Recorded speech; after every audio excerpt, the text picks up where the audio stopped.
السلام علیکم۔ آج کا ٹاپک ڈپریشن کے حوالے سے ہے، خصوصاً ڈپریشن ڈیو ٹو کووڈ-19۔ اگرچہ ڈپریشن ایک بہت براڈر رینج ٹرم ہے اور اس کے اندر بہت ساری بڑی بڑی باتیں آ جاتی ہیں، لیکن میں اس کی طرف زیادہ نہیں جاؤں گا، اس پہ کسی اور دن بات کر لیں گے۔ تو آج کا جو ٹاپک ہوگا وہ بنیادی طور پر کووڈ ریلیٹڈ ڈپریشن سے ہوگا، یعنی ہم اس ڈپریشن کی بات کریں گے جو آج کل لوگوں کو ہے اس بیماری یا اس انفیکشن کی وجہ سے۔ تو depression is a mental illness, it's a mental issue, it's a reality. یہ مذاق نہیں ہے۔ لوگ اکثر لوگوں کا مذاق اڑانے لگتے ہیں کہ فلاں بندہ ڈپریس ہے، ویسے چھوٹی چھوٹی بات کو سیریس لے رہا ہے، حالانکہ دیٹ از اے فیکٹ۔ یہ ایک حقیقت ہے، یہ ایک مینٹل بیماری ہے جس کی وجہ سے لوگ اس تکلیف سے گزر رہے ہوتے ہیں، ورنہ کسی کو شوق نہیں ہوتا کہ وہ لوگوں کے مذاق کا نشانہ بنے۔ ڈپریشن کو سمجھنا کافی ایک کمپلیکس قسم کا سبجیکٹ ہے۔ اس کے انٹرنل کازز ہیں، اس کے ایکسٹرنل کازز ہیں، یعنی آپ کے جسم کے اندر کچھ ایسی فزیولوجیکل یا بایولوجیکل چینجز رونما ہو سکتی ہیں جس کی وجہ سے کوئی ڈپریشن میں مبتلا ہو جاتا ہے، یا کچھ ایسے ایکسٹرنل فیکٹرز یا کازز یا ایسے حالات بن سکتے ہیں جس کی وجہ سے انسان کی جو اپنی فزیولوجی ہے، جو اس کے اپنے جسم کے افعال ہیں، وہ متاثر ہونے لگتے ہیں۔ پھر یہ بولا جاتا ہے کہ یہ بیماری نیک پرہیزگار متقی لوگوں کو نہیں ہوتی۔ یہ بھی غلط ہے، کیونکہ میں نے ایسے اکثر بہت ہی نیک اور پرہیزگار لوگوں کو دیکھا ہے جو زندگی میں کسی نہ کسی سٹیج پہ اس بیماری میں مبتلا ہو جاتے ہیں، جو اس بات کا پتہ دیتی ہے کہ واقعی یہ ایک بیماری ہے اور یہ کسی کو بھی ہو سکتی ہے۔ ہاں، البتہ اللہ کے نیک بندوں میں یہ بیماری میں نے کم دیکھی ہے۔ بٹ ہیونگ سیڈ دیٹ، میں دوبارہ کہوں گا that this is a medical problem and this is a reality. یہ ایک حقیقت ہے۔ آپ قطعی طور پر یہ نہیں کہہ سکتے کہ اگر فلاں بندے کو ڈپریشن ہے تو اس کا اللہ پہ توکل نہیں ہے یا وہ شاید پرہیزگار نہیں ہے۔ یہ کسی کو بھی ہو سکتی ہے۔ لائف کے کسی حصے میں بھی یہ پرابلم شروع ہو سکتا ہے۔ میری نظر میں وہ لوگ ڈپریشن کا زیادہ شکار ہوتے ہیں those who have a weaker understanding of reality which could lead to disconnection with your soul۔ یعنی ایسے لوگ زندگی کی حقیقتوں کو انڈرسٹینڈ نہیں کر پاتے، ان کے خیالات بدل جاتے ہیں، ان کے خیالات میں ڈسٹربنس آ جاتی ہے، ان کی سوچوں میں ڈسٹربنس آ جاتی ہے، اور جس کی وجہ سے ان کا اپنا تعلق اپنی روح سے ڈسکنیکٹ ہونے لگتا ہے۔ بٹ اگین یہ مسئلہ ان لوگوں میں زیادہ ہوتا ہے those who have a major conflict within themselves or with the external world, and these people are not in harmony, synergy or balance۔ ایسے لوگ دنیا کی حقیقتوں سے سنکرونائز نہیں کر سکتے، یہ لوگ دنیا کی حقیقتوں کو سمجھ نہیں پاتے، حتیٰ کہ چھوٹی سے چھوٹی چیز کو اتنی زیادہ اہمیت دے بیٹھتے ہیں کہ یہ اس کی وجہ سے اپنی زندگی خراب کر بیٹھتے ہیں، اور کسی انتہائی بے وقت چیز کو اپنے لیے ہوا بنا لیتے ہیں۔ یہاں پر آپ کو ایک اہم بات بتاتا چلوں کہ اگر آپ خوش ہیں، آپ خوش رہنے کی کوشش کرتے ہیں اور اللہ کے دیے ہوئے پہ راضی ہیں، تو آپ کا مدافعتی نظام بھی آپ کا مددگار ہوگا۔ آپ کا مدافعتی نظام ہر وقت اس قابل ہوگا کہ کوئی بھی انفیکشن، کوئی بھی بیماری آئے گی تو آپ بآسانی اس کا مقابلہ کر لیں گے۔ لیکن اگر آپ خوش نہیں رہتے، آپ ڈپریشن میں رہتے ہیں، تو آپ کا مدافعتی نظام خود بخود بیکار ہونے لگتا ہے، کیونکہ ہماری جسم میں کچھ ایسے نیورو ٹرانسمیٹرز ہوتے ہیں، کچھ ایسے ہارمونز ہوتے ہیں جو کام ہی اسی وقت کرتے ہیں جب انسان خوش ہو، اس کی تھاٹس پازیٹیو ہوں، اس کی مثبت سوچ ہو، اس کے منفی رویے نہ ہوں، لوگوں کے بارے میں اچھا سوچتا ہو، لوگوں کے بارے میں بری رائے نہیں رکھتا۔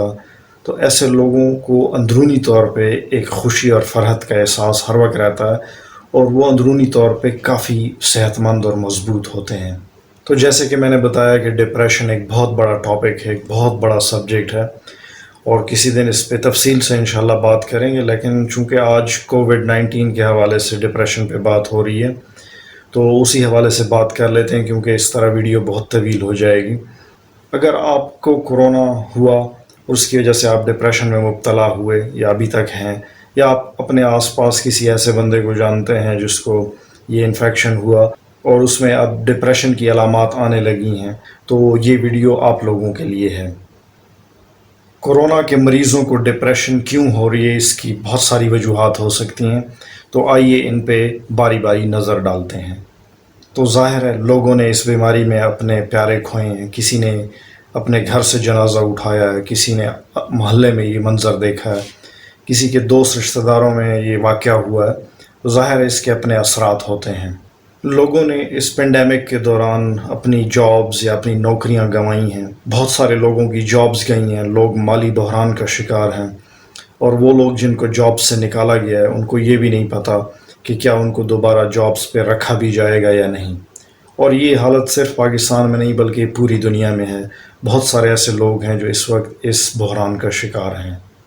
لوگ گھروں میں قید ہیں، اور وہ لوگ جن کے پہلے سے ریلیشن شپ ایشوز تھے اپنے اسپاؤس کے ساتھ، تو وہ ایک چھت تلے اتنے لمبے عرصے تک ایک دوسرے کے ساتھ قید ہو گئے ہیں، تو اس کی وجہ سے بھی بہت سارے پرابلمز آ رہے ہیں لوگوں کو۔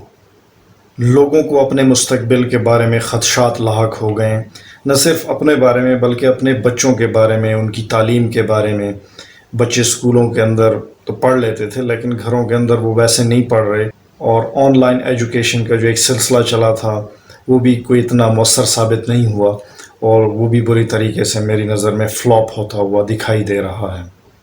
کئی ایسے لوگ ہیں جو کہ بیرون ملک پھنسے ہوئے ہیں، کسی کا بھائی، کسی کا بیٹا، کسی کا خامن، کسی کی فیملی، کسی کی ایون والدہ والد، وہ باہر ملکوں میں پھنسے ہوئے ہیں، وہ آپس میں ملنا چاہتے ہیں، اکٹھے ہونا چاہتے ہیں، لیکن حالات میں یہ ممکن نہیں۔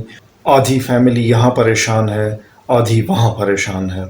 کچھ لوگ اس خوف میں مبتلا ہیں کہ انہیں ابھی کووڈ تو نہیں ہوا، لیکن اگر وہ باہر جائیں گے تو ان کو یہ بیماری لگ جائے گی، اور ظاہر ہے کچھ اس وجہ سے بہت زیادہ پریشان ہیں اور خوف زدہ ہیں کہ ان کو یہ بیماری ہوئی لیکن کمپلیکیشنز ان کی جان نہیں چھوڑ رہی ہیں ابھی تک۔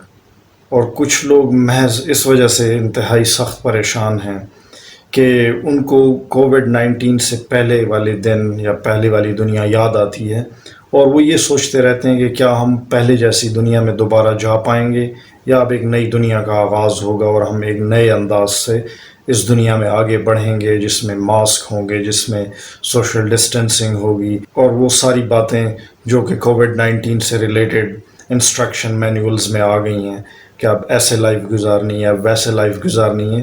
تو وہ اس وجہ سے پریشان ہے کہ کیا اب ہمیں مزید اس طرح یہ زندگی گزارنی پڑے گی۔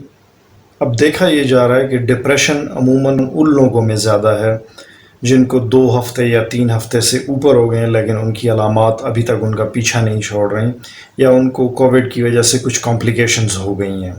ان میں اکثر لوگ پوسٹ وائرل فٹیگ کا شکار ہیں، یعنی ان کی تھکاوٹ، ان کی جسمانی تھکاوٹ وہ ان کا پیچھا نہیں چھوڑ رہی۔ اس کے علاوہ کچھ لوگوں کی دل کی دھڑکن بے ربط ہے، کچھ لوگوں کی نبض تیز چل رہی ہے، کچھ کا بلڈ پریشر اوپر نیچے ہو رہا ہے، کچھ لوگوں کی ڈائبٹیز خراب ہو گئی ہے، ڈائبٹیز کے نمبر خراب ہو گئے ہیں، کبھی کم کبھی زیادہ، دوائی لینے سے کوئی فائدہ نہیں ہو رہا، تو یہ لوگ کافی پریشان ہیں اس وقت۔ تو آئیے اب سب سے اہم بات ڈسکس کر لیتے ہیں کہ وہ کون سے میتھڈز ہیں جو کہ سائنٹیفکلی پروون ہیں، جن کو اختیار کرنے سے آپ کی ڈپریشن کم ہو سکتی ہے۔ تو اس میں سب سے پہلی بات جو کہ لوگوں کو ریئلائز کرنے میں تھوڑی سی دقت پیش آ رہی ہے، وہ یہ ہے کہ آپ صحت کے جس لیول پر بھی ہیں، یعنی اس بیماری کے جانے کے بعد صحت کے جس لیول پر بھی ہیں اس کو ایکسیپٹ کریں اور بہتری کا انتظار کریں۔ اللہ سے بھی مانگتے رہیں کہ آپ کو وہ پرانی صحت لوٹا دے، اور آپ خود بھی اس کی کوشش کریں کہ آپ آہستہ آہستہ اپنی لائف کو نارمل کرنے کی کوشش میں لگے رہیں۔ فارغ بالکل بھی نہ بیٹھیں، اپنے کاموں کی ایک لسٹ بنائیں کہ آج میں نے یہ کام کرنا ہے، آج وہ کرنا ہے، اپنے آپ کو کاموں میں لگائیں۔ چونکہ آپ ویسے بھی گھروں میں بند ہیں تو آپ نمازوں کا اہتمام کریں، تلاوت کثرت سے کریں، تو انشاءاللہ آپ کی حالت میں ایک بتدریج بہتری آئے گی۔ اگر آپ ٹی وی دیکھتے ہیں آپ پریشان ہوں گے، آپ سوشل میڈیا پہ کچھ سنتے ہیں آپ پریشان ہوں گے، اس لیے سوشل میڈیا پہ یا یوٹیوب پہ ایسے چینلز کا انتخاب کریں جو آپ کو ہوپ دلاتے ہیں، جو آپ کو پازیٹیوٹی سکھاتے ہیں، جو آپ کو مثبت رویوں کی طرف واپس لانے میں ہیلپ کرتے ہیں۔ اپنی نیند پوری کیا کریں۔ وہ لوگ جو نیند کی کمی کا شکار رہتے ہیں ان کو اکثر وائرل انفیکشن عموماً ہوتے رہتے ہیں۔ کم از کم ہلکی پھلکی ورزش کو اپنا معمول بنائیں۔ اس وقت دنیا میں سب سے زیادہ کووڈ 19 سے وہ لوگ مر رہے ہیں جن کو یا تو شوگر ہے اور یا وہ بے انتہا موٹے ہیں، اس لیے اپنے وزن کو بھی کنٹرول میں رکھیے۔ ریگولر نہانے کو اپنا معمول بنائیں. نہانے سے آپ کا امیون سسٹم سٹرونگ ہوتا ہے، آپ کی باڈیلی فنکشنز ریگولیٹ ہوتے ہیں، آپ کے ہارمونز اس سے ریگولیٹ ہوتے ہیں، آپ کے نیورو ٹرانسمیٹرز اس سے ریگولیٹ ہوتے ہیں، آپ کی سکن کا فنکشن اس سے ریگولیٹ ہوتا ہے، آپ کے پٹھے اور آپ کی سکن بہتر طریقے سے کام کرنے لگتے ہیں. نہانے کے بعد چہرے پہ نکھار ویسے نہیں آ جاتا. یہ جتنی باتیں میں نے گنوائی ہیں یہ ساری کی ساری اس چہرے کے نکھار کی وجہ بنتی ہیں. چونکہ لوگ گھروں میں بند ہیں اس لیے زیادہ تر وقت ان کا فون کالز پہ گزرتا ہے. آپ صرف ان لوگوں سے فون پہ بات کیجئے جو آپ کو اچھی بات سناتے ہیں، جو آپ کے خیر خواہ ہیں. اگر آپ فون پہ لڑائیاں کرتے رہیں گے تو یاد رہے، لڑائیاں کرنے سے اور دل برا کرنے سے انسان نفسیاتی طور پہ ڈپریشن میں جاتا ہے اور اس کا امیون سسٹم سپریس ہونے لگتا ہے. اگر آپ کو کرونا وائرس ہو جائے تو گھبرائیں نہیں، بیماری بھی اللہ کی مخلوق ہے. اور جیسا کہ آپ جانتے ہیں کہ بیماری میں انسان کے گناہ جھڑتے ہیں، تو آپ اللہ سے یہ مانگتے رہیں کہ اللہ پاک اپنی بیماری والی نعمت کو شفا والی نعمت میں بدل دے. لوگوں پر کرم اور مہربانی کریں، آپ کو اندرونی سکون ملے گا. لوگوں کے بارے میں اچھا سوچیں. اور اگر آپ کو خدشہ ہے کہ آپ کو فلاں شخص سے کرونا وائرس لگا ہے تو اس کے بارے میں بدگمان نہ ہوں، اس کی برائی نہ کریں، کیونکہ بیماری اللہ کا ایک امر ہے. آپ کو یہ بیماری ہونی تھی، آپ کو یہ بیماری لگنی تھی، چاہے وہ جس سے بھی لگتی. تو اس لیے کسی کو بھی اپنی بیماری کا الزام نہ دیں. ہمارے جسم میں ایک ریوارڈ سسٹم ہے جو کہ اس وقت ایکٹیویٹ ہوتا ہے جب ہم کسی کے ساتھ بھلائی کرتے ہیں، اور اس وقت ہمارے جسم سے کچھ ایسے کیمیکلز جیسے کہ ڈوپامین وغیرہ نکلتے ہیں جو کہ ہمارے جسم کو سکون پہنچاتے ہیں، خوشی پہنچاتے ہیں. تو اس لیے جب آپ لوگوں کے بارے میں اچھا سوچتے ہیں، ان کے ساتھ بھلا کرتے ہیں، لوگوں کی مدد کرتے ہیں، ایسے وقت میں خاص کر غریب لوگوں کے اوپر خرچہ کرتے ہیں آپ، تو آپ کے اندر یہ سسٹم ایکٹیویٹ ہوتا ہے اور آپ اندرونی طور پہ انتہائی مضبوط ہونے لگتے ہیں. آپ کا مدافعتی نظام بہت ہی طاقتور ہو جاتا ہے. ایک بہت اہم بات جو مجھ سے بار بار پوچھی جاتی ہے، وہ لوگ جو کرونا وائرس کے آنے سے پہلے ڈپریشن میں مبتلا تھے، وہ اکثر یہ پوچھتے ہیں کہ کیا ہم اپنی ڈپریشن کی ادویات یوز کر سکتے ہیں. تو ہاں، کیوں نہیں. آپ اپنے ڈاکٹر یا اپنے معالج کے مشورے سے ان ادویات کو ایک خاص ڈوز میں جاری رکھ سکتے ہیں. یہ بہت خوشی کی بات ہے کہ پاکستان میں کرونا وائرس کے نئے کیسز کی تعداد کم ہو رہی ہے. تو شاید انشاءاللہ تھوڑا ہی وقت ہو اور ہم اس کرائسس سے، اس بحران سے نکل آئیں. اس لیے پریشان نہ ہوں اور ایک نارمل لائف گزارنے کی کوشش جاری رکھیں. اپنی صحت کا خیال رکھیے، اپنے آس پاس لوگوں کی صحت کا خیال رکھیے، غریبوں پہ خصوصی شفقت کیجیے.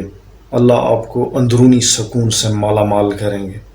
ملتے ہیں کسی اور ویڈیو میں، تب تک کے لیے اللہ حافظ.